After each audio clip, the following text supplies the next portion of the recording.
last two lectures, I've been discussing the increase in inequality and the rise of low-wage jobs in America.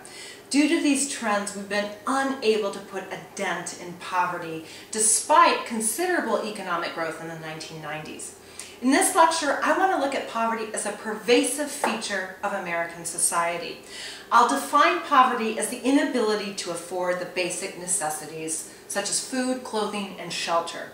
Figures suggest that over the past 3 decades, anywhere from 11 to 15% of Americans have been living in poverty. This despite the fact that by many measures, we're the richest country in the world. How do we measure poverty in America? And how do we explain poverty? These are a couple of the questions that I'll answer in this lecture. The U.S. government defines the poor as anyone living below the official poverty line. The official poverty line was first developed by President Lyndon Johnson in his War on Poverty in 1964. And since the Johnson administration, we've basically measured the poverty line in the exact same way.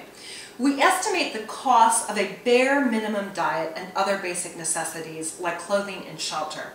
And then the poverty line is adjusted for the size of the household and the annual rate of inflation.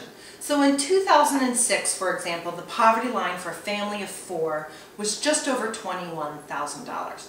Not a lot of money. One of the problems with the way that we calculate the poverty line is that we don't factor in the varying costs of living in the United States. So it's calculated in the exact same way for someone living in rural Nebraska as for someone living in Los Angeles, California. By official measures, 12% of the American population was living in poverty in 2006. Moreover, about 20% of American children were living in poverty that year. These were among the highest rates of poverty of any industrialized country. The 12% figure is a measure of absolute poverty. Another figure for measuring poverty is what we call relative poverty. And this refers to the condition of not being able to afford what's considered normal in a society. It's typically measured as income that is less than half of the country's median income. In the United States, this would put about 17% of the population living in poverty in 2006. Still, others argue that we should consider those in near poverty. Near poverty captures the working poor, who I discussed in my last lecture. These are individuals who are working full-time, but who work just at or above the minimum wage. This would be about 25% of all Americans, again, using that comparable year of 2006. As Mark Rank points out in the article that you read by him, when we examine poverty as a percentage of the U.S. population, poverty seems like a less pervasive feature of American society. But if we were to look instead at the percentage of Americans who experience poverty at some point in their lives, we see a much higher incidence of poverty. As Mark Rank shows, by age 75, 59% of all Americans will have spent at least 1 year below the poverty line. 68% will have spent at least 1 year in near poverty. As these figures suggest, the majority of us will experience poverty at some point in our lives. Some of the problems that will push us into poverty include job loss, a medical emergency, and a divorce. Now, Mark Rank points out that most of us will be in poverty for a very short amount of time, anywhere from 1 to 3 years. But the fact that most of us will experience poverty at some point leads Rank and others to conclude that this is an issue of us and not them. As Heiner points out, poor people are typically blamed for their own poverty. They're seen as lazy and ignorant.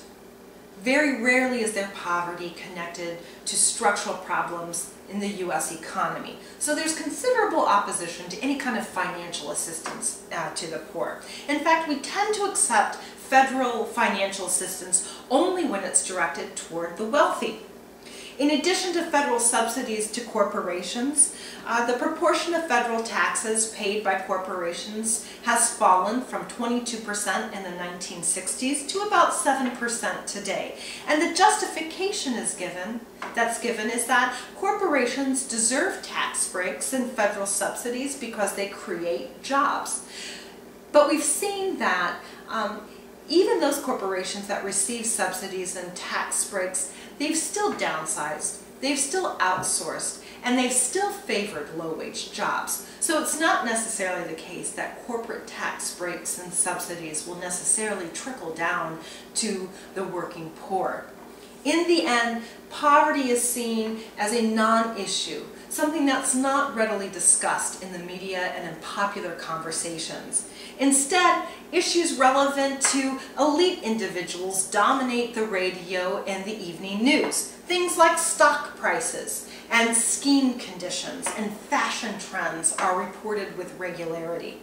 And so, in the words of Heiner, coverage of wealthy issues and not of poor issues leads the public to believe that prosperity runs throughout the American class system and that poverty is a non-issue.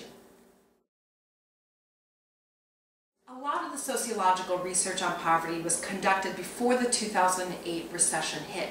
What can we say about poverty since that recession hit? And now that we are in the midst of, again, one of the worst economic crises in U.S. history since the Depression. The latest figures we have are from 2009. The Census Bureau reports that in 2009, around 44 million people were living in poverty. That's around 14.3% of all Americans. This is the largest number that has ever been reported since the Census Bureau began tracking poverty figures. Among the hardest hit are blacks and Latinos, whose poverty rates are inching just above 25%. So what do we do to end poverty?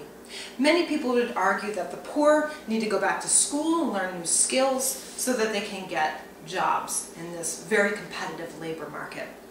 This is problematic because it would require them to pay for tuition that they can ill afford, or to take out massive student loans that they will likely never be able to pay back. Others, like Rank, suggest a stronger social safety net, which would prevent people from falling into poverty in the first place. Indeed, industrialized nations with the lowest rates of poverty tend to have the most well-funded social programs, things like universal health care and subsidies for childcare, which mitigate the risk of poverty. Another suggestion is increasing wages and creating jobs. Both would transform the opportunity structure such that poor people could work their way out of poverty. But in a nation concerned with reducing government spending, these investments are simply a hard sell. We'll return to these issues in our final unit when we look at what happened when thousands of women in poverty were pushed off welfare and into low-wage work in the late 1990s.